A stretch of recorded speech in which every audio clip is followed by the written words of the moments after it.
प्रिय माने प्रभु जीशुଙ୍କ नामରେ ସମସ୍ତଙ୍କୁ ଅଭିନନ୍ଦନ ଜ୍ଞାପନ କରୁଅଛି। ଆଜିକାଲି ଅନେକ ଭୟର ସହିତ ଜୀବନ ସମୟ ଅତିବାହିତ କରୁଛନ୍ତି। ବିଶେଷ କରି ଆଇଟି ଫିଲ୍ଡରେ କାମ କରୁଥିବା ଲୋକମାନେ ବହୁତ ଭୟଭୀତ ଅଟନ୍ତି। ଏଆଇର ଇନଭେନ୍ସନ୍ ସକାଶୁ ବର୍ତ୍ତମାନ କାମ କାର୍ଯ୍ୟ ନିଜେ କରିଦେଉଛନ୍ତି। ଏଣୁକରି ଲୋକମାନେ ବହୁତ ଚିନ୍ତିତ ହେଉଛନ୍ତି, କାଳେ ମୋ ଚାକିରି ମୁଁ ହରାଇ ବସିବି।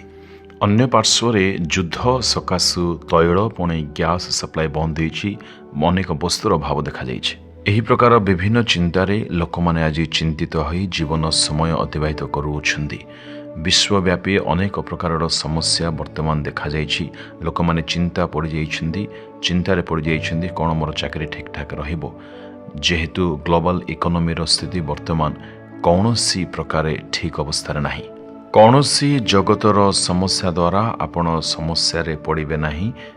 ଆପଣ ନିଶ୍ଚୟ ଆଶୀର୍ବାଦ ଲାଭ କରିବେ। କ'ଣ ଆପଣ ମନେ କରୁଛନ୍ତି କ'ଣ ତାହା ଅଟେ? ଏଥିପାଇଁ ଦୁଇଗୋଟି ବିଷୟ କରିବାକୁ ହେବ। ତାହା କରିଲେ ଆପଣ ସ୍ଥିରୀକୃତ ହେବେ।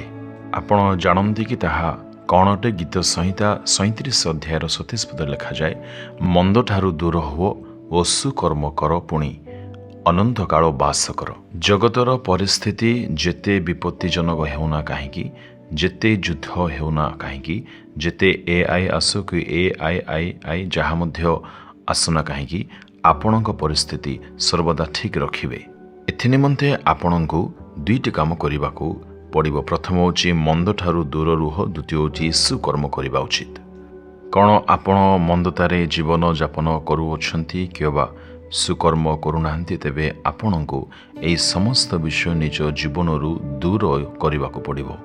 ଦୃଢ଼ ସଂକଳ୍ପବଦ୍ଧ ହେଉନ୍ତୁ ଯେ ଆପଣ ଏହି ସମସ୍ତ କୌଣସି ପ୍ରକାର ମନ୍ଦ କାର୍ଯ୍ୟ କରିବେ ନାହିଁ। ତାହା ହୁଏତ ଆପଣଙ୍କୁ ଠିକ୍ ଲାଗିପାରେ, କିନ୍ତୁ ଈଶ୍ୱରଙ୍କ ଦୃଷ୍ଟିରେ ତାହା ମନ୍ଦ ଅଟେ। ମୁଁ ଠିକ୍ କାମ କରୁଛି, ମୁଁ ନିଜ ଦୃଷ୍ଟିରେ ଠିକ୍ ଅଟେ। ପ୍ରଭୁଙ୍କ ଲୋକମାନେ ଏହା ଆମମାନଙ୍କ ଜୀବନ ପାଇଁ ଠିକ୍ ନୁହେଁ। ଆମମାନଙ୍କ ଜୀବନ ବାକ୍ୟ ଅନୁସାରେ ଠିକ୍ ହେବାକୁ ପଡ଼ିବ। ସର୍ବପ୍ରଥମେ ଜୀବନର ସମସ୍ତ ମନ୍ଦଠାରୁ ଦୂରେଇ ରୁହ। ତୁମ୍ଭେ ଆପଣ ମୁଖର ଶବ୍ଦ ଦ୍ୱାରା ଅନେକଙ୍କ ଜୀବନକୁ ଆଘାତ ଦେଉଛ। ଏହିପରି କର୍ମ କରିବା ଜମା ଠିକ୍ ନୁହଁ। ଏହି ସମସ୍ତ କର୍ମ ନିମନ୍ତେ ତୁମେ ଅନୁତାପ କରିବା ଆବଶ୍ୟକ ରହିଅଛି। ପୁଣି ସମସ୍ତ କର୍ମ ନିମନ୍ତେ ପ୍ରଭୁଙ୍କୁ ତୁମେ କୁହ ଯେ ପ୍ରଭୁ ମୋତେ ଦୟାକରି କ୍ଷମା କର। ଆଉ ପ୍ରଭୁଙ୍କୁ କୁହ, ପ୍ରଭୁ ମୁଁ କୌଣସି ଖରାପ କାର୍ଯ୍ୟ କରିବି ନାହିଁ। ପୁଣି ଅନ୍ୟ ପାର୍ଶ୍ୱରେ ଉତ୍ତମ କର୍ମ କରିଚାଲ। ତୁମ ନିକଟରେ ଆଖପାଖରେ ବହୁତ ସାହାଯ୍ୟ ପାଇବାକୁ ଲୋକମାନେ ରହିଥିବେ। ଆଜି ଅନେକ ଲୋକମାନେ ସାହାଯ୍ୟ ପାଇବାର ଆବଶ୍ୟକ ଅବସ୍ଥାରେ ରହିଅଛନ୍ତି। ଏପରି ସାହାଯ୍ୟ କରିବା ପାଇଁ ଆପଣ ହସ୍ତ ବଢ଼ାଅ।